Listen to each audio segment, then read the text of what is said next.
Lain ang sa kini nga dalan mga kaigsunan na unahan lamang kini sa munisipalidad sa Bacolod.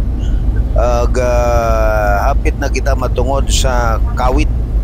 Kining kawit na naisakop na kini sa lungsod sa Casuagan, pero kini kasamtangan pag kini nga gikan sa Bacolod, maayo pa ang dalan hapsay o dili mahimo nga busy og dunay mga insaktong sign og naay mga pedestrian lane og kining niya mo sangko ni siya ngadto sa may dapit sa kawit mga kaigsunan.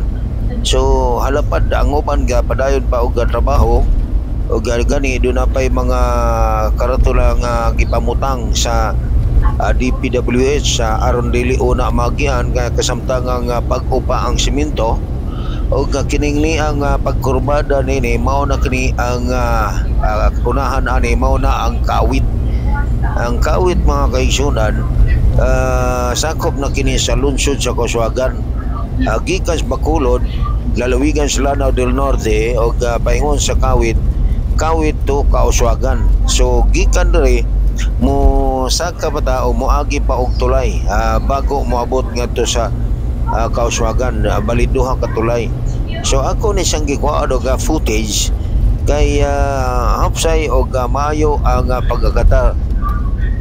Gibawal usab ang pipila ka mga bahin nini sa pag-parking aron na dili mamahimong sabod sa pagdagan sa trapiko panahon nga dunay mga gigikan sa layon dapit Cagayan de Oro, Iligan, lalawigan sa Lanao del Norte, patubang dito sa Osamis, Fangilway Bridge, dinhi gikan sa dakbayan sa Cagayan de Oro. Nya kini patungas na ni siya patubang sa lungsod sa Casuagan, no? Tulay pa sa may Rupagan, no?